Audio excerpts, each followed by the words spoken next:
Investors 7 मई को India ने जो ऑपरेशन सिंदूर लॉन्च किया था, जो कि एक वेल प्लान मिलिट्री ऑपरेशन था, जो 22 अप्रैल के पहलगाम टेरर अटैक का जवाब था। और साथ ही साथ ये इंडिया के थ्रू लिया गया एक बदलाव भी था, जो पाकिस्तान स्पॉन्सर टेरर अटैक के अगेंस्ट था, जिसने कश्मीर में 26 इनोसेंट टूरिस्ट की जान ले ली थी। जिस वजह से इंडियन आर्म फोर्सेस ने ऑपरेशन सिंदूर का प्लानिंग किया और बहुत शार्प और एक्यूरेट तरीके के साथ कैरी आउट भी किया, जहां इंडिया ने 9 मेजर टेरर लॉन्च पैड को हिट किया, जो लक्ष्य ए ताइबा, जैश ए मोहम्मद और हिजाबुल मुजाहिदीन जैसे ग्रुप से कनेक्टेड थे, क्योंकि ये launch pad Pakistan occupied Jammu Kashmir और मेनलैंड पाकिस्तान के अंदर लोकेटेड थे।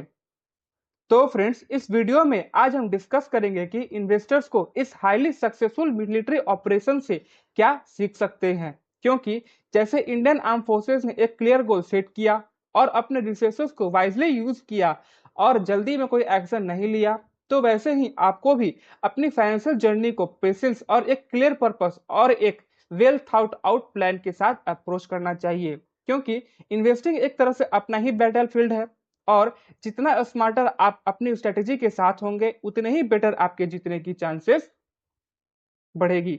और फ्रेंड्स, अब हम कुछ पॉइंट्स के बारे में डिस्कस करेंगे जो इंडियन आर्म फोर्सेस के ऑपरेशन सिंदूर के अप्रोच से इंस्पायर्ड है इन्वेस्टमेंट लेसन के लिए। तो पहला है पेशेंस इज द की।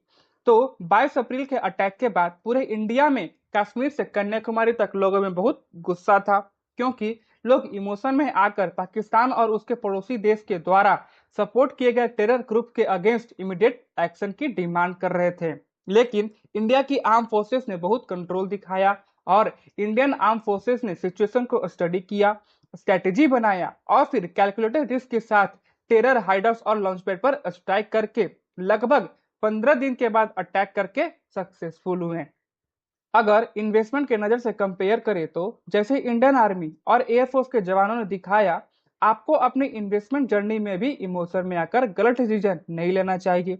जैसे वॉर टाइमिंग, स्ट्रेटेजी और कैलकुलेटेड रिस्क पर डिपेंड करता है, वैसे ही इन्वेस्टिंग में भी सक्सेस टाइमिंग और स्ट्रेटेजी पर डिपेंड करता है। और साथ ही साथ हाइप या फियर के बेसिस पर मार्केट में रश से बचना भी चाहिए और अपनी फाइनेंशियल पोजीशन पर रिस्क और गोल को एक्सेस करने में टाइम भी लेना चाहिए। इसके अलावा आपके पास एक प्लान भी होना चाहिए जो आपके प्रोफाइल और इनकम स्ट्रीम के अकॉर्डिंग हो। फिर दूसरा है define your goal clearly. Operation Sindoor एक फोकस ऑब्जेक्टिव के साथ इंप्लीमेंट किया गया था, जो कि स्पेसिफिक टेरर इंफ्रास्ट्रक्चर को एलिमिनेट करना था।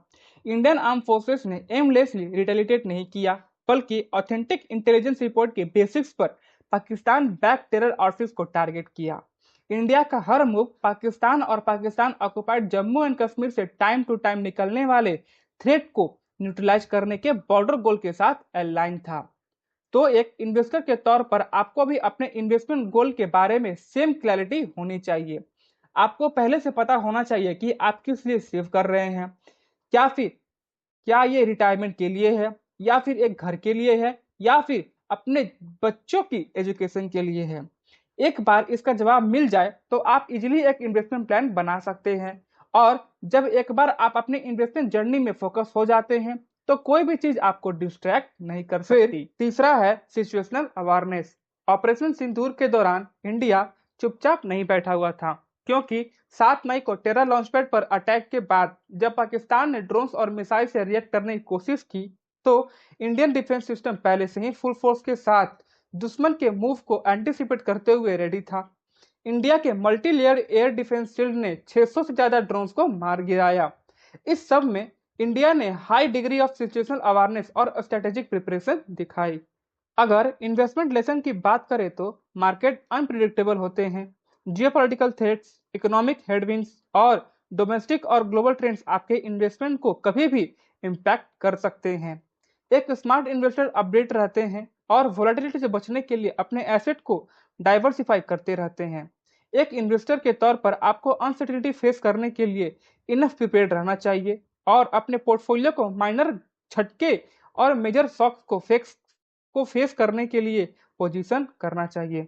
फिर चौथा है मैक्सिमाइज योर रिसोर्सेस। इंडिया ने पाकिस्तान के ड्रोन और मिसाइल अटैक का जवाब 11 मेजर एयरबेस को टारगेट करके दिया। ये स्मार्टली कॉम्बाइन रशियन S-400 से लेकर इंडिजीनियस आकाश मिसाइल और इलेक्ट्रॉनिक वॉरफेयर सिस्टम को अचीव करके किया गया। अगर इन्वेस्टमेंट एडवाइस की बात करें तो इन्वेस्टिंग में सक्सेस पाने के लिए आपको बहुत पैसे की जरूरत नहीं है, बल्कि आपको स्मार्ट एलोकेशन की जरूरत है।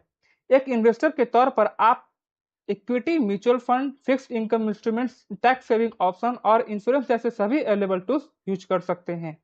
आपको सिर्फ ये जानना है कि कब कौन सा इंस्ट्रूमेंट यूज करना है। एक बैलेंस डाइवर्सिफाई स्ट्रेटेजी रिस्क को रिड्यूस करने और लॉन्ग टर्म गेन्स को इनहेंस करने में हेल्प करता है। फिर पांचवा है precision without unnecessary distraction. Operation Sindoor bold और इमोशनल था। जैसे इंडियन फोर्सेस ने पाकिस्तान के साथ आर्म फाइट के दौरान बहुत बार कहा भी था, और साथ ही साथ इंडियन फोर्सेस ने इनिशियली टेरर एसेट को टारगेट किया, सिविलियन लोग के बिना प्रॉब्लम के।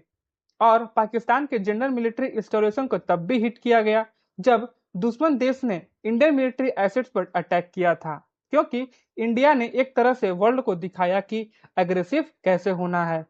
टारगेट को माइंड में रखते हुए और एस्केलेशन की लॉस लाइन क्रॉस किए बिना। अगर इन्वेस्टमेंट स्ट्रेटेजी को देखें तो आपको अपनी वेल्थ ग्रो करने के लिए वाइल्ड रिस्क लेने की जरूरत नहीं है। इंडियन आर्म फोर्सेस ने जिस तरह से डिसिप्लिन और प्रिसाइज रहकर गोल अचीव किया, सेम उसी तरह किसी भी इन्वेस्टमेंट जर्नी में अप्लाई किया जा सकता है।